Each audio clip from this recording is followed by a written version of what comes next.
ಈ ಆಟಗಾರ ತನ್ನ ಕರಿಯರ್ನ ಆರಂಭವನ್ನು ಬ್ಯಾಟ್ಸ್ಮನ್ ಆಗಿ ಮಾಡಿದ್ದನು, ಆದರೆ ಹೆಚ್ಚಿನ ಕಾಂಪಿಟೇಷನ್ ಮತ್ತು ಸಕ್ಸಸ್ ಇಲ್ಲದ ಕಾರಣ ಅವನು ಬಾಲಿಂಗ್ಗೆ ಸ್ವಿಚ್ ಮಾಡಿದನು. ರವಿಚಂದ್ರನ್ ಅಶ್ವಿನ್ ಸೆಪ್ಟೆಂಬರ್ 17, 1986 ರಂದು ಜನಿಸಿದರು. ಪ್ರಾರಂಭದಲ್ಲಿ ಇವರು ಮೀಡಿಯಂ ಪೇಸ್ ಬಾಲಿಂಗ್ ಮಾಡುತ್ತಿದ್ದರು, ಆದರೆ ಕೋಚ್ ಅವರ ಸಲಹೆಯ ಮೇರೆಗೆ ಇವರು ಆಫ್ ಸ್ಪಿನ್ ಬಾಲಿಂಗ್ಗೆ ಸ್ವಿಚ್ ಮಾಡಿದರು. ಇವರು 2006 ರಲ್ಲಿ ತಮ್ಮ ಫಸ್ಟ್ ಕ್ಲಾಸ್ ಡೆಬ್ಯೂವನ್ನು ತಮಿಳುನಾಡಿನ ಕಡೆಯಿಂದ ಮಾಡಿದರು ಮತ್ತು ಇವರ ಅದ್ಭುತ ದೇಶೀಯ ಪ್ರದರ್ಶನದಿಂದ ಇವರಿಗೆ 2009 ರಲ್ಲಿ ಐಪಿಎಲ್ನಲ್ಲಿ ಆಡಲು ಅವಕಾಶ ಸಿಕ್ಕಿತು. ಇವರ ಟಿ20 ಮತ್ತು ಓಡಿಐ ಡೆಬ್ಯೂ 2010 ರಲ್ಲಿ ಮತ್ತು ಟೆಸ್ಟ್ ಡೆಬ್ಯೂ 2011 ರಲ್ಲಿ ಆಯಿತು. ಇವರು 2011 ರ ವಿಶ್ವಕಪ್ ಮತ್ತು 2013 ರ ಚಾಂಪಿಯನ್ ಟ್ರೋಫಿಯಲ್ಲಿ ಭಾರತ ತಂಡದ ಭಾಗವಾಗಿದ್ದರು ಮತ್ತು ಇದನ್ನು ಭಾರತ ಗೆದ್ದಿತ್ತು. ಇವರು 4 ವರ್ಷಗಳ ಕಾಲ ಟಿ20 ಪಂದ್ಯವನ್ನು ಆಡಿರಲಿಲ್ಲ, ಆದರೆ ನಂತರ 2021 ಮತ್ತು 2022 ರ ಟಿ20 ವಿಶ್ವಕಪ್ನಲ್ಲಿ ಇವರು ಆಯ್ಕೆಯಾಗಿದ್ದರು ಹಾಗೂ ಇವರು 2022 ರಲ್ಲಿ ಪಾಕಿಸ್ತಾನ ವಿರುದ್ಧ ಭಾರತದ ಗೆಲುವಿನಲ್ಲಿ ಮಹತ್ವಪೂರ್ಣ ಪಾತ್ರವಹಿಸಿದ್ದರು. ಇವರು ತನ್ನ ಕರಿಯರ್ನಲ್ಲಿ ಅನೇಕ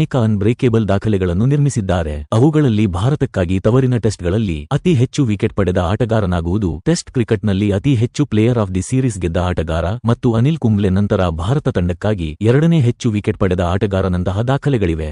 ಭಾರತದ ಕ್ರಿಕೆಟ್ಗೆ ಇಷ್ಟು ಕೊಡುಗೆ ನೀಡಿದ ಅಶ್ವಿನ್ ಅಣ್ಣ ಡಿಸೆಂಬರ್ 18, 2024 ರಂದು ನಿವೃತ್ತಿಯಾಗಿದ್ದಾರೆ. ಸ್ನೇಹಿತರೆ, ಭಾರತ ತಂಡಕ್ಕೆ ಅಶ್ವಿನ್ ಅವರು ನೀಡಿದ ಈ ಕೊಡುಗೆಗಳಿಗೆ ನೀವು 10ರಲ್ಲಿ ಎಷ್ಟು ಅಂಕ ನೀಡುತ್ತೀರಾ? ಕಮೆಂಟ್ ಮೂಲಕ ತಿಳಿಸಿ.